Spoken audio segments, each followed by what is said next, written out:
Good morning, children. Today we are going to discuss the topic web mining. Actually, web mining itself is a very vast topic. So what we have done, we have divided the topic into two parts. Today, the first part section of web mining will be discussed, and later on in the next session, we are going to discuss the remaining portion of the web mining. So let us start with the understanding what is web mining, why we have to study it, and why it is important. So let us understand what we are going to discuss in the web mining. So first of all, we will be discussing the what is web mining and why it is important to understand the web mining. Then in the next portion, we have to study the what types of web mining strategies are available and corresponding algorithms of those web mining techniques. And some of the real life applications of web mining we are going to discuss in this particular session. So let us start. So today we are going to discuss the introduction of web mining, that what is actually web mining is and why it is important to study, and different types of web mining technique and corresponding algorithm. And later in this session, we are going to discuss a real life application of web mining technique. So now start the session. So before understanding the web mining, we have to understand why it is important to understand the web mining and what are the real life applications of web mining. So if we consider whatever data mining technique we have studied till date, we have considered that whether it is a classification technique or clustering or association rule mining, what we have done, we have considered input as a structured input in which we have been given the data matrix with different attributes, and every row of that data matrix represents the object. So that input was structured. So it was very easy to design a data mining model for that particular input and decide the output, whether it is a classification output or clustering output or rule output created by the rule based mining technique. But now onwards, what we have to do, we are not going to work on the structured input because we have to mine the web. So if we understand the complexity of the web, it introduces more complex type of data which we have to mine. So before understanding what web mining technique is, we have to see the characteristics of web which we are going to mine using web mining technique. So if web is considered, it is a huge repository of information. Huge, you can understand it's a worldwide. It is not controlled by an organization or a country or a territory. It is a public network, and it is having huge lot of information available on it. Then all the information available on the web is actually widely distributed. So data and the information available on the web is not available on the central repository as in data warehouse where we integrate the information. Data is available in a distributed manner. So extracting data from the distributed server introduce the complexity in it. Then it is highly heterogeneous.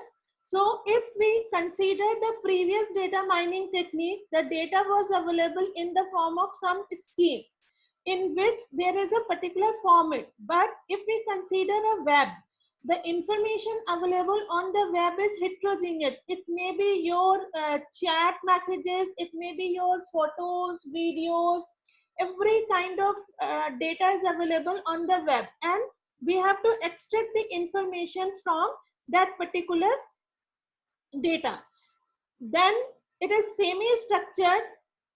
it is not fully structured, we can consider that information available on the web is semi-structured, because information available on the web is in the form of websites which have its own particular structure, but not so structured as the information available in data warehouse. So we can consider that information available on the web is semi-structured, and all the information available on the web are connected through hypertext and hypermedia, and all this is interconnected. So when we are going to mine a web, we have to consider this interconnection also.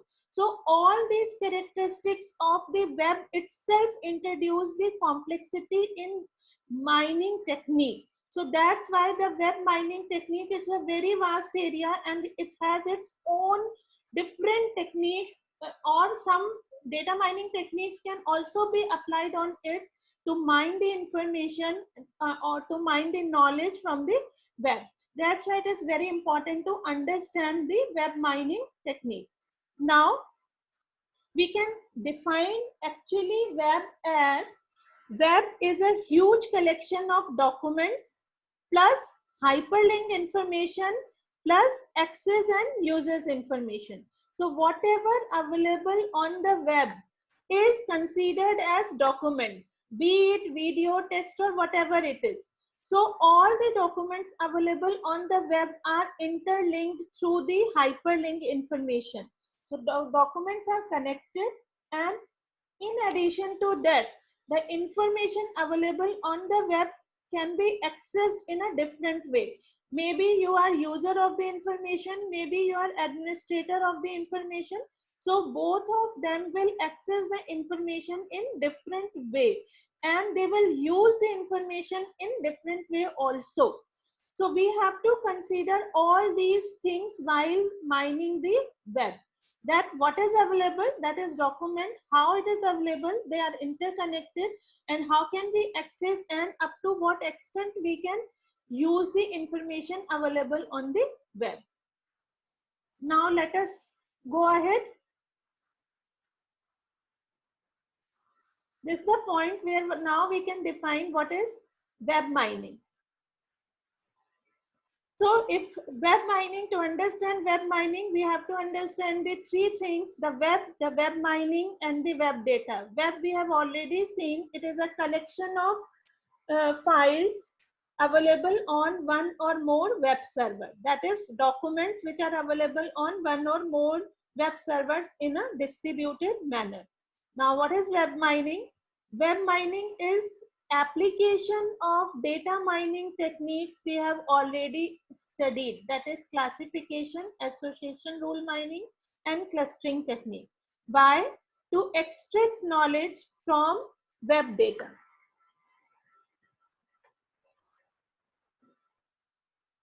So we have to extract knowledge from the web data. So what is web data? If we consider the web data, we have already seen web data is available in the three different formats, that is web content, or the web document, or the files. So web contents, that is contents available in the website. So what is available in the website? That may be text, that may be image, or maybe record, maybe video, or whatever it is. So different kind of heterogeneous formats of data is available as web content in the website. So we have to see what we can mine as a web data through web content mining technique. Another type of web data available on the web is web structure. So all the text, images, whatever data available in the website are interconnected. A website itself contains many web pages which are interlinked through hyperlinks and tags. So we can mine the linking between, or the structure of a website through web structure. The third type of web data available on the web is web uses. So that is access and users information. So whatever we access on the web, that is recorded in the form of log at three places. One, at your client machine, as cookies and all, application server, and the web server itself. So we have to see whenever we access information of the on the web, whatever we are accessing, up to what extent we are accessing, everything is logged behind the scene. So this kind of information is required in a very specific cases like cyber crimes and all. Now let us go ahead.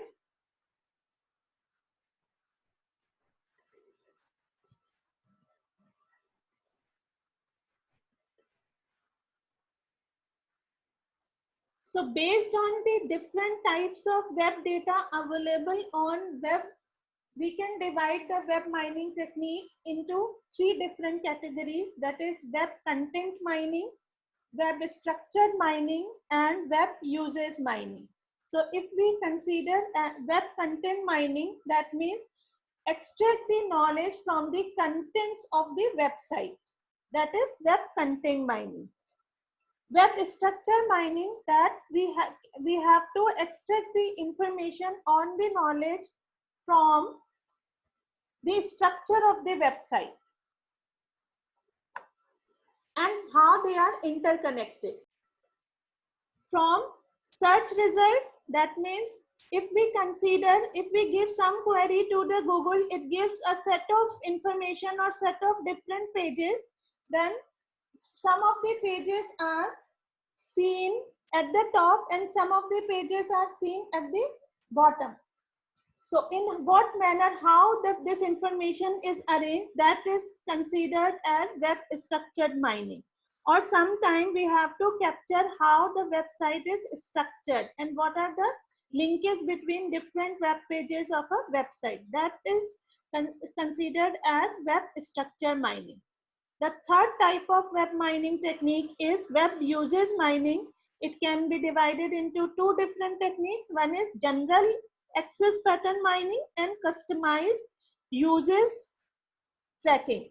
General access pattern mining is basically applied to identify the general access pattern of a user or behavior of the user, how different types of user are using a specific information, like how many number of youth are using the Amazon site at 7 o'clock. So that is a general general information, the access pattern of a general user.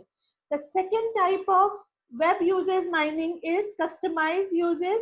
That is specifically it is used in case of cyber crime, that if some cyber crimes happen, then we have to see all the logs, that who has used the information at what time, what information has been used, and on the basis of this we have to fix the crime or using a customized users tracking technique. So this come under web users mining. So these are three different types of web mining technique. One is content, structure, and users mining.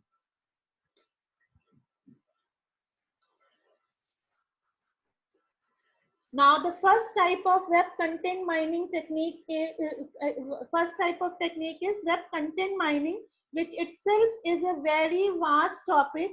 Itself it is a subject, and web content mining is the process of extracting the useful information from the contents of the web document. So whatever available on the web is available in the form of web document. So what is written in the document, what is stored in the document, if we want to extract that information, that comes under web content mining. And what is there in the web content? It may consist of your text, images, audio, video, or structured records such as list and table. So all these types of heterogeneous media can be available in the web document, and we can extract all these kind of information. But generally, to apply the web content mining, web data mining techniques are very least to be used.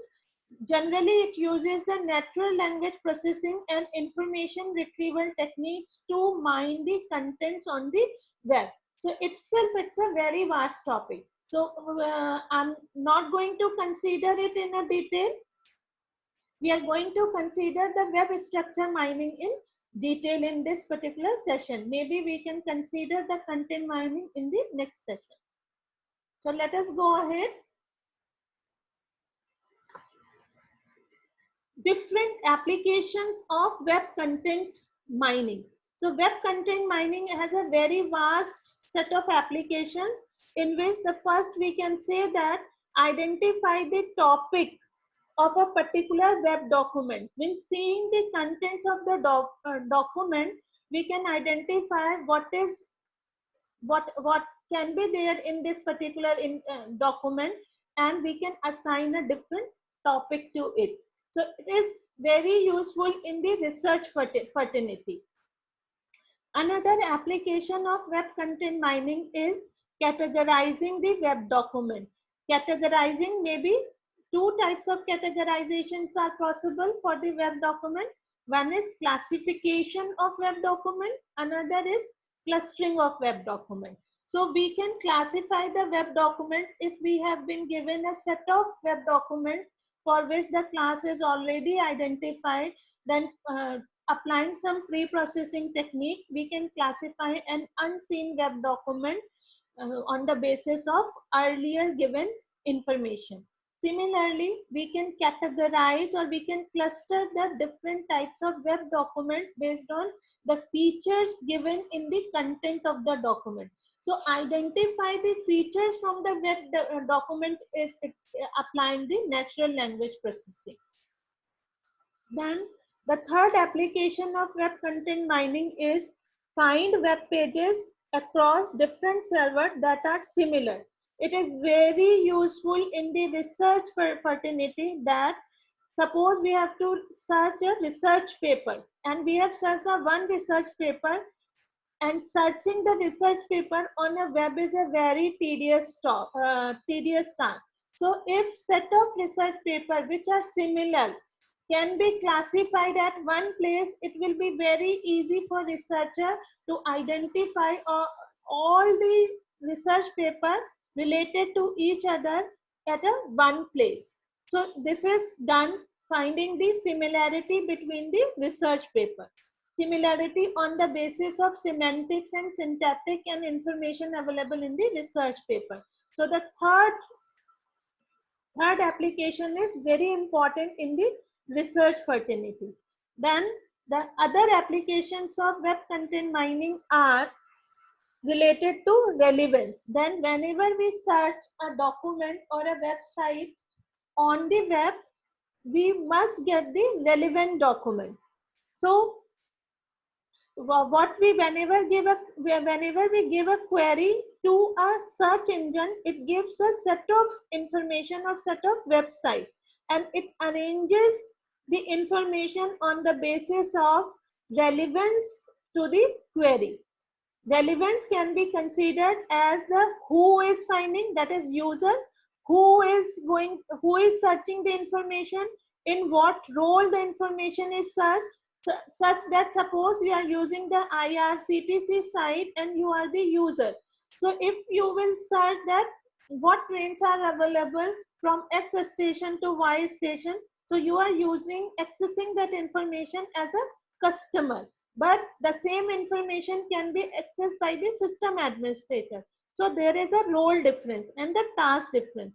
So who is accessing the information, on the basis of that query, the websites will be available on the by the search engine.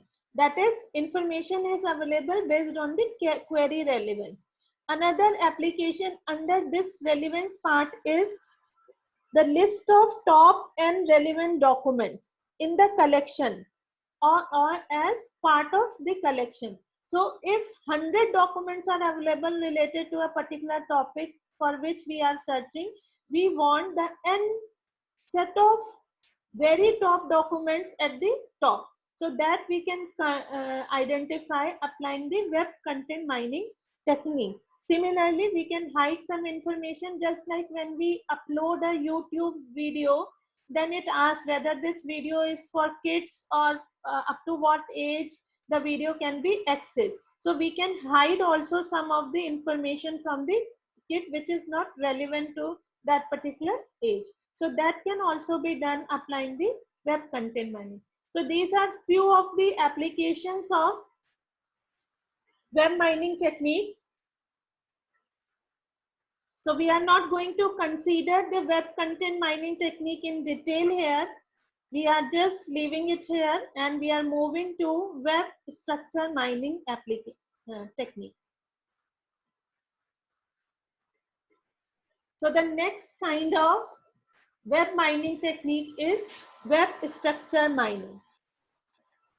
The structure of a typical web graph consists of web pages as nodes and hyperlinks as edges connecting between two related pages. So a website on the web is available as a graph, and graph is nodes and edges. So every web page in the website is considered as one node in the graph, that is called web graph, and every link between two web pages can be represented as an edge in that particular graph. So a website is represented on the web as web graph. Then what is web structure mining? It is the process of discovering structured information from the web. That means how one page is connected to another page of the same website. So the linkage between the web pages can be identified by the web structure mining. Just like suppose we are looking at a phone on the some e-commerce site, it gives us the related information also, because there is a connection, there is a relation between the same kind of product. So this is one of the application of web structure mining, that how one information is related to another information available on the web, that can be identified by applying the web structure mining technique. There are two types of web structure mining technique. One is called intra-page document and another is called interpage. That means intra-page means that if two different websites are connected to each other, just like say suppose Pepsi website is related to Coca-Cola website. So Coca-Cola is a different company and Pepsi is a different company. But there may be possibility that these two websites are connected because they belong to same kind of product. So that is called intra-page relationship. Interpage relationship means that how different pages of the same website are interrelated with each other. And this kind of information is called hyperlink analysis. So we are going to study the hyperlink analysis in detail in this section.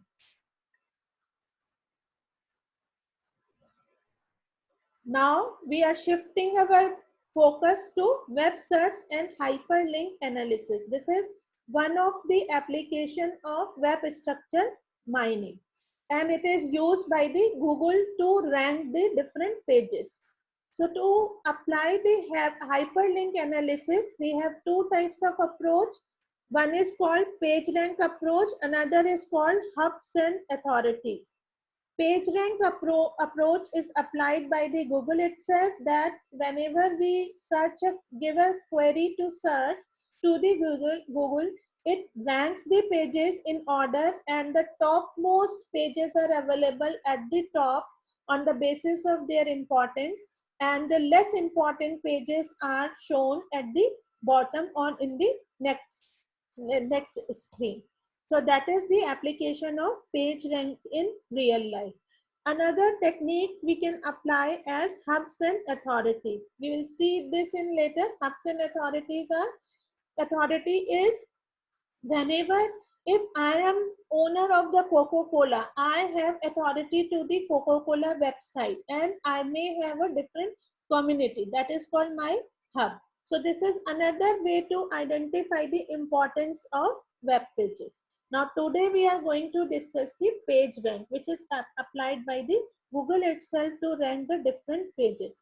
Now, both of these techniques are applicable on the basis of importance of the pages. Now, we have to understand when the page is called important or unimportant.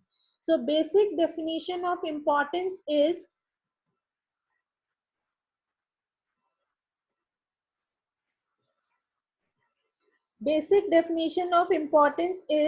a page is important if important pages are linked to it.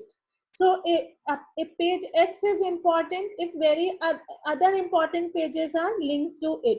So we have to see what are other important pages which are linked to it to set the importance of a particular page. So that is the linkage information. If my page is important, then how many other important pages are linked to it? Then how many other important pages are linked to those important pages? So this is the structure information. That's why this particular technique comes under web structure mining. The next is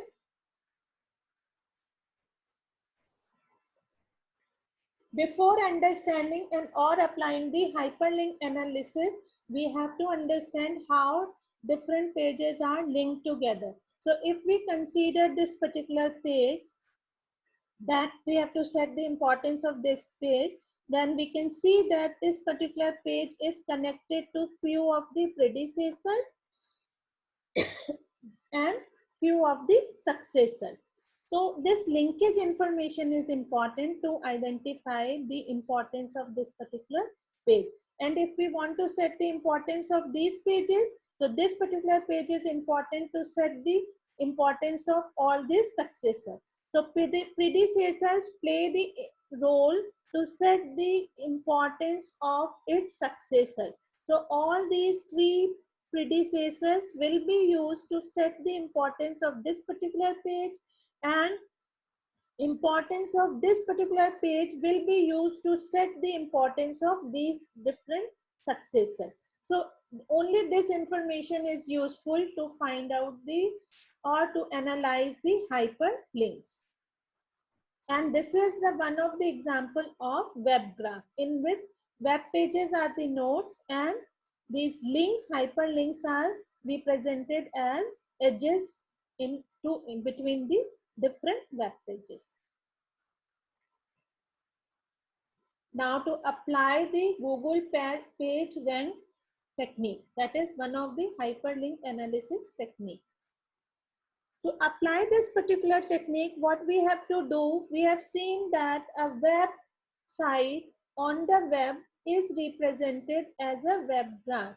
And in the graph theory or in discrete mathematics, we have seen, or rather in data structure also, we have seen a graph in the memory can be represented by adjacency matrix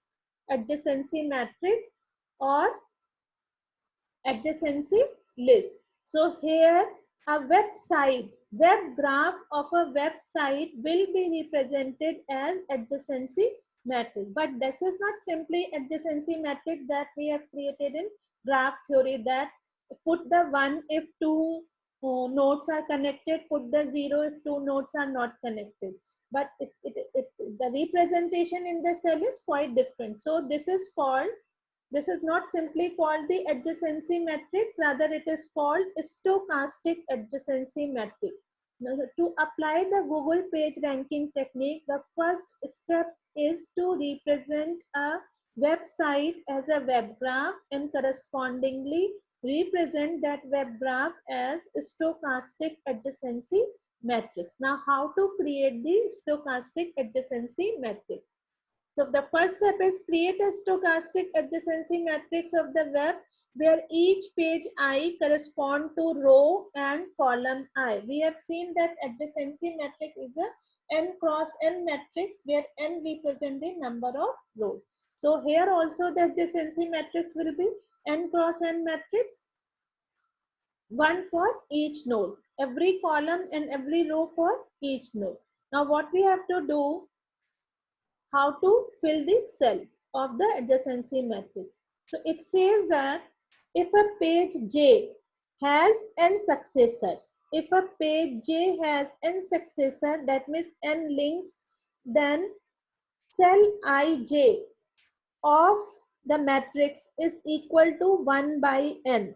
That means if my page has n successor, I have to put 1 by n in that particular column.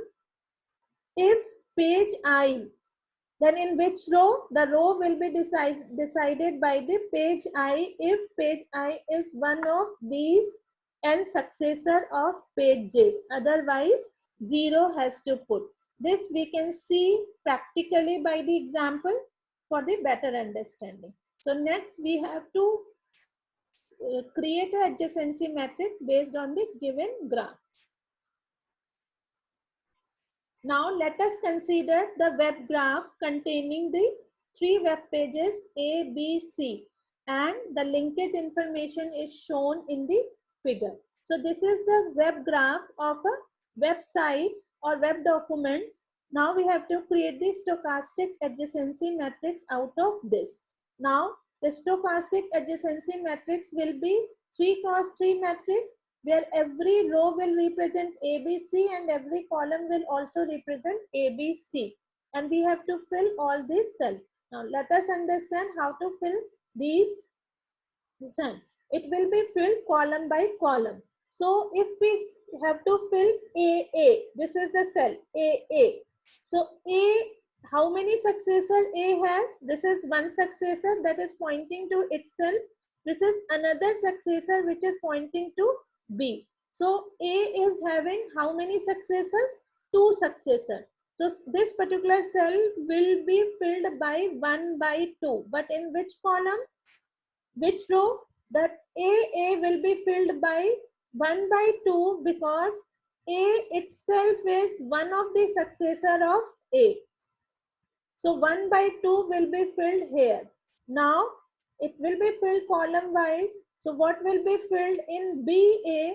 So for A, it will be 1 by 2 because B is also one of the successor of A. But 0 will be filled here because for A, the number of successors are 1 by 2. But C is not one of the successor of 2 successors of A. So it will be filled with 0. So in this way, we fill the adjacency matrix. Look at the another example for B. If we see B, so we have to fill the column B, this particular column. Now, B, how many successor B has? B also has 2 successors. One is A and one is C. One is A and one is C. B itself is not its own successor. So simply 0 will be filled here. For B, 2 successors are there. So column will be filled with 1 by 2 only. Now AB, this is this, AB. So this will be filled by 1 by 2 because A is also one of the successor of B.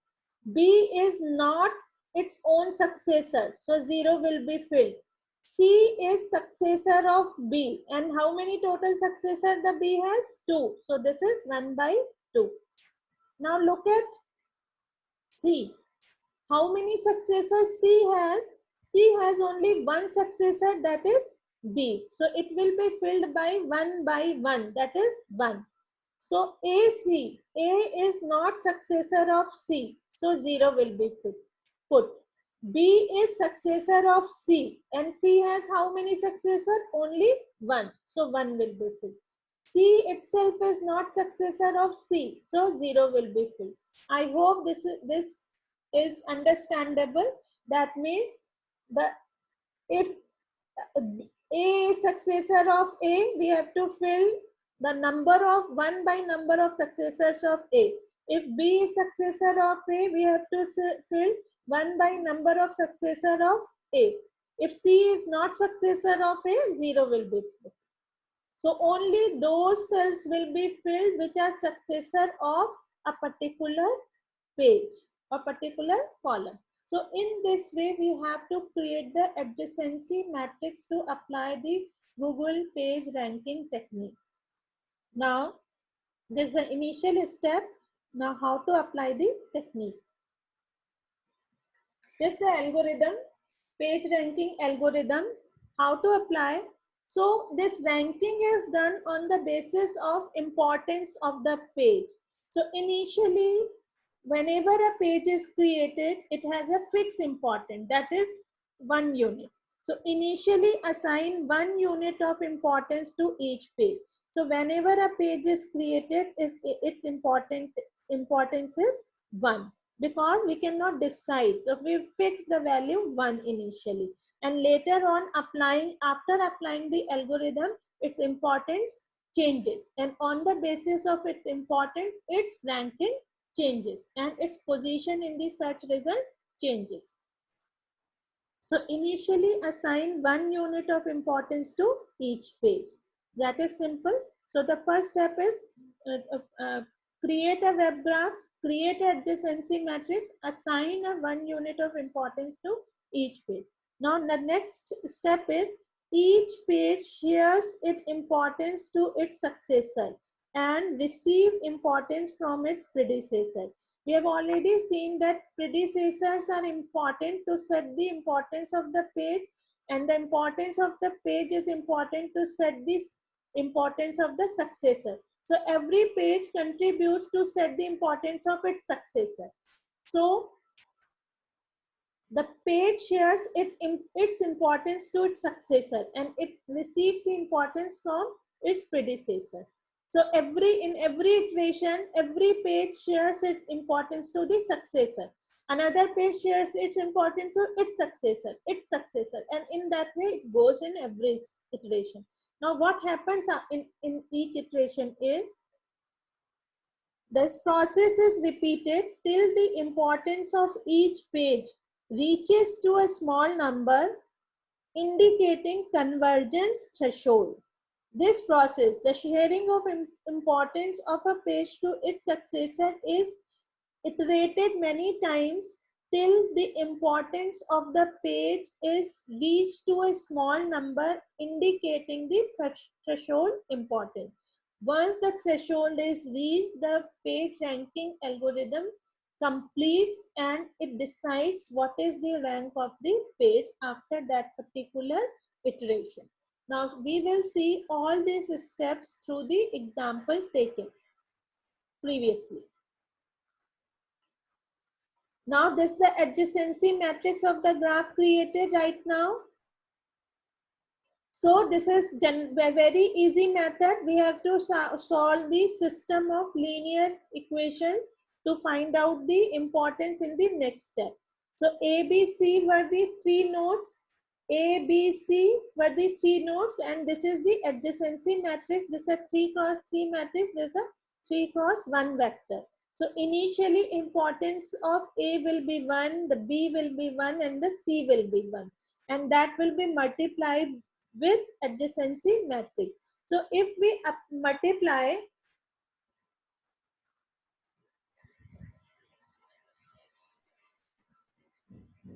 if we multiply 1 by 2 into 1. So initial value of A was 1 plus 1 by 2 into 1. B is also 1 plus C 0 into 1. So what is the value? 1 by 2 plus 1 by 2. That is 1. So A is equal to 1 by 2 into 1 plus 1 by 2 into 1 plus 0 into 1. So then in the next iteration, the importance of the page A will remain 1.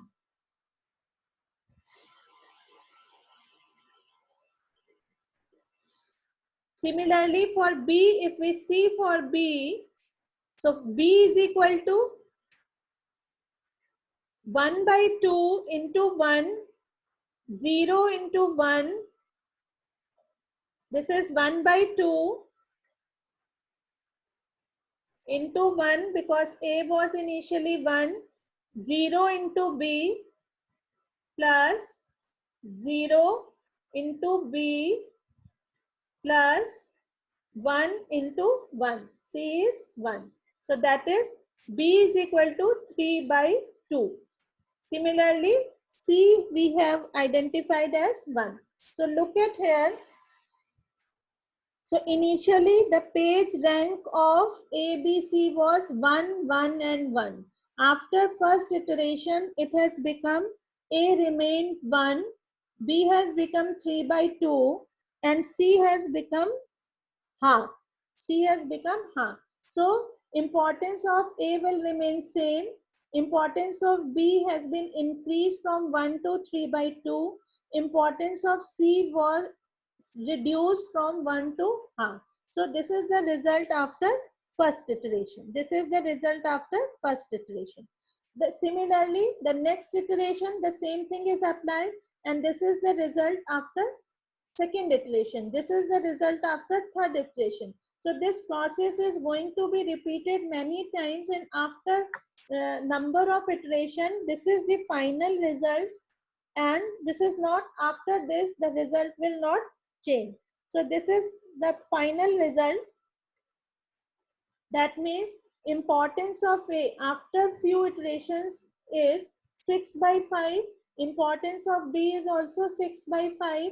Importance of C is 3 by 5. So importance of A and B is same, and that is twice of C. So A will be ranked first, B will be the next, and the C will be the next. So in this way, Google page ranking technique works. So initial importance of each page was 1. Multiplying with the adjacency matrix, we have to identify the page importance after each iteration, and these number of iterations will be repeated many times till it reaches to a convergence threshold value, after which there will be no change. So we have to stop the multiplication process at this particular point, and at this particular point the rank of the pages will be decided, and on the basis of ranks the page will be positioned in the search result. Now see,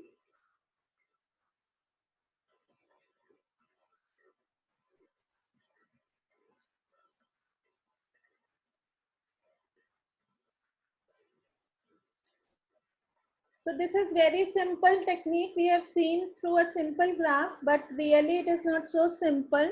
That means here our solution was the importance of A and B was equal, that is 6 by 5, C is 3 by 5. A and B each have the same importance and twice of C. But what is the problem in the real graph? This graph was very simple, only 3 pages were there. So it was very easy to identify the importance after so many iterations. But really, in the real application, the web graphs are not so simple.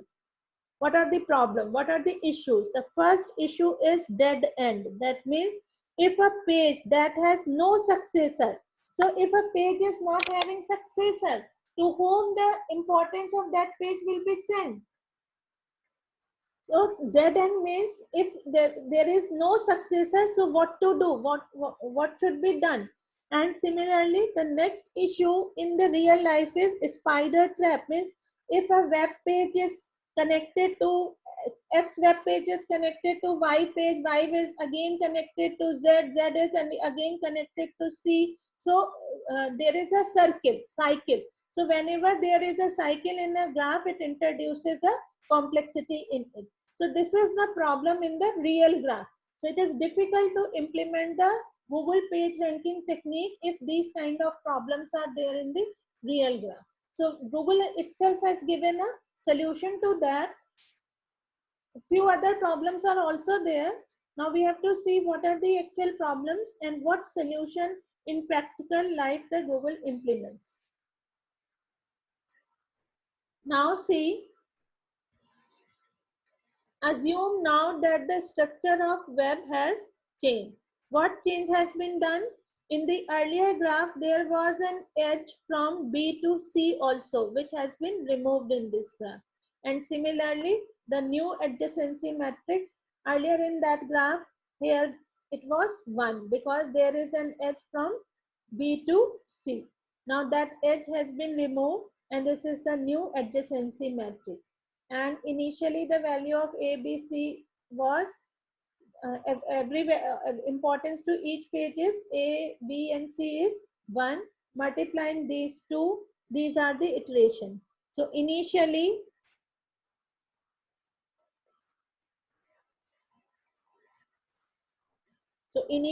it is 1. This is also 1. This is also 1. After multiplying this with the adjacency matrix, the new values of this, this, and this. So the first 4 steps are given here. Eventually, after applying so many iterations, what happened in this particular graph? See, eventually each of A, B, and C becomes 0. That means importance of all the pages connected to each other have become 0. Then which page will be positioned first, which page will be positioned next, and the third, it cannot be decided by after applying the ranking technique. So this is the actual practical problem arises while applying page ranking technique in the real life. What happens if the importance becomes 0? Should we not show that page in the result? Then every time that particular page will be hidden in from the result. So what is the value of putting that web page on the web? It is just holding the memory. So this is the practical problem. Now how to solve this problem? This is another change made in the previous graph. One edge has been introduced from C to C.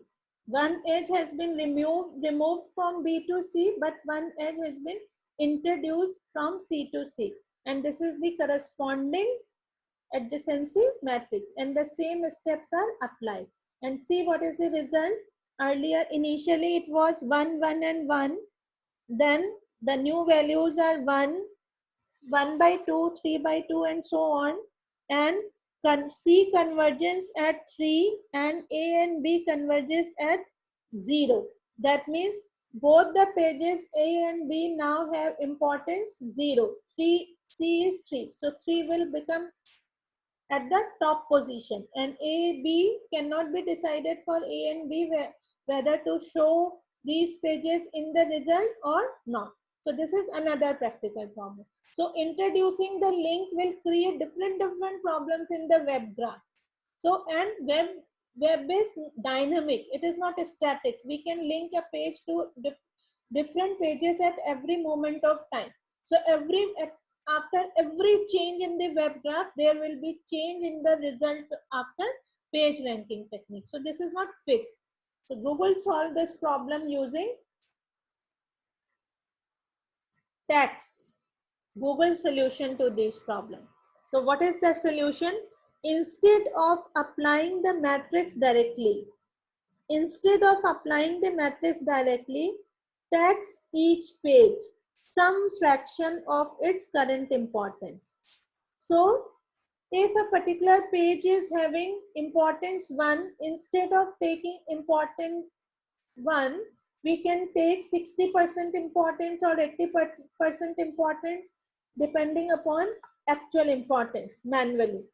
So tax each page some fraction of the current importance and distribute the text importance equally among all the pages. Now see the example.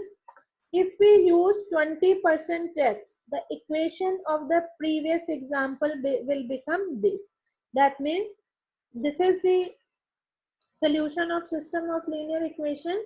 Instead of taking the actual solution, the 80% of the solution is taken to decide the importance of these pages. And applying this technique, you can see the values. These are the values. Now every different page is having some importance. No page is having 0 importance. So it automatically solves the problems of 0 importance. And based on these taxes or based on these values, the pages can be ranked in the result. So this is all about the page ranking technique applied by the Google, and this is one of the web structure mining technique and very important applications of web structure mining technique. So I'm closing my session here today. in the next session will be continued in the second part of web mining lecture. Thank you all. If you have any problem, you can send it to WhatsApp group or email. Now I'm closing here.